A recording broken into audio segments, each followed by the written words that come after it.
Breaking news చూస్తున్నాం. ఓవైపు వరద బాధితులు మిగ్గమెతుకు లేకుండా త్రాగడానికి నీరు లేక అలమటిస్తుంటే మరోవైపు బిర్యానీ పొట్లాలు, తాగునీటి ప్యాకెట్లు గుట్టలుగా వృధాగా పడేసిన ఘటన వెలుగు చూసింది.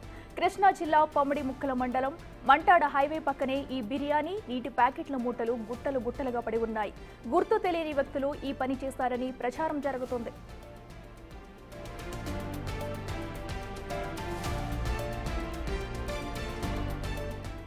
మంటాడ హైవే పక్కన ట్రిబుల్ నుండి నియోజకవర్గం అని పేర్లు రాసి ఉన్న మూటలు గుట్టలుగా పడి ఉండటం చూసి మూటలను ఓపెన్ చేసి చూస్తే బిర్యానీ, వాటర్ ప్యాకెట్స్ ఉన్నట్టు స్థానికులు గుర్తించారు.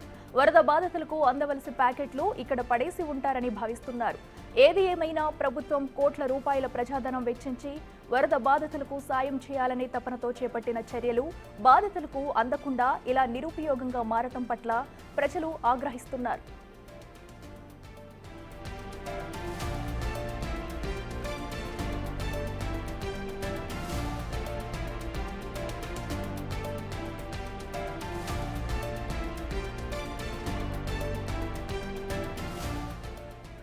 విజయవాడలో వరద బాధితులకు అందవలసిన ఫుడ్ పొట్లాలైతే ఇప్పుడు రోడ్డు పక్కన పడేసి ఉండడం కూడా అక్కడ ఇప్పుడు అందరినీ ఆశ్చర్యానికి గురి చేస్తుంది. ఇదే అంశానికి సంబంధించి మరింత సమాచారం విజయవాడ నుంచి శివ అందిస్తారు.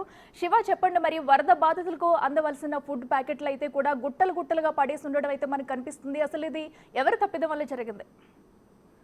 మొత్తం మీద చూసుకుంటే కనుక ఆంధ్రప్రదేశ్ లో తుఫాను బాధితుల కోసం అందాల్సిన సహాయ చర్యలు, వారికి అందాల్సిన ఫుడ్ ప్యాకెట్లు వరుసగా గుట్టలుగా రోడ్లపై పడివేస్తున్న సంఘటన విజయవాడ పరిసర ప్రాంతాలు అంటే ఉమ్మడి కృష్ణా జిల్లాలో తరచూ జరుగుతుంది.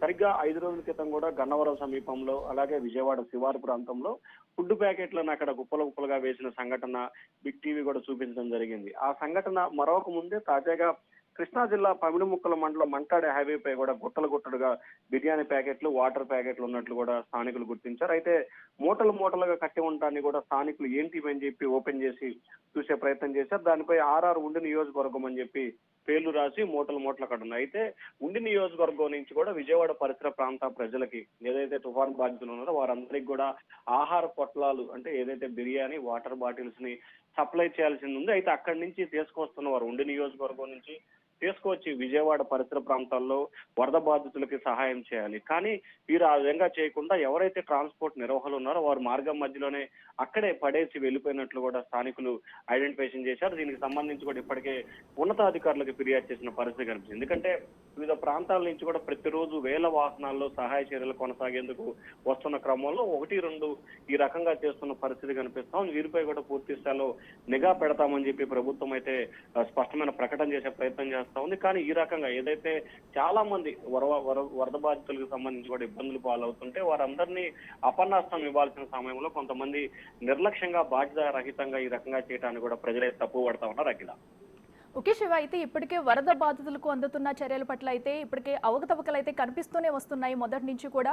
సో ఇప్పుడు ఇలా ఫుడ్ అనేది కూడా అంత మనం చూస్తున్న విజువల్స్ లో కూడా ఏకంగా 1 కాదు 2 కాదు ఏకంగా 100ల్లో ఉండొచ్చు ఆ ప్యాకెట్స్ అనేవి కూడా. కొన్ని వందల మందికి, కొన్ని సుమారుగా 1000-2000 మందికి కూడా ఆహారం ఆకలి తీర్చే పొట్లాలుగా కనిపిస్తున్నాయి. మరి ఇంత ఫుడ్ వృధా చేయడం పట్ల సో అటు అధికారులు ఇప్పటి వరకు ఏమైనా చర్యలు తీసుకున్నారా, ఏమంటున్నారు?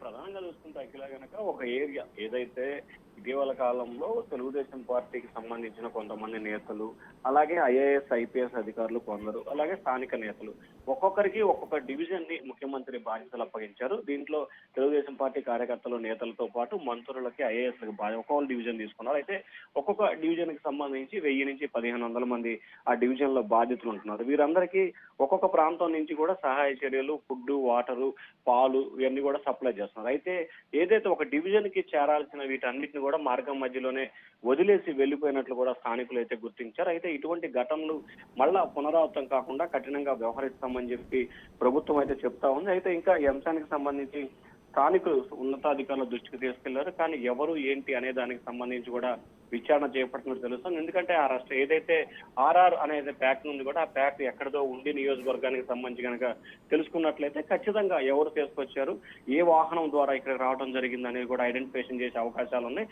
తద్వారా ఎవరు ఇక్కడ వేసిపోయారనే దానికి సంబంధించి కూడా చర్యలు తీసుకునే అవకాశాలు అయితే ఎక్కువగా కనిపిస్తా ఉన్నాయి. అఖిల, రైట్ శివ, థ్యాంక్ యూ.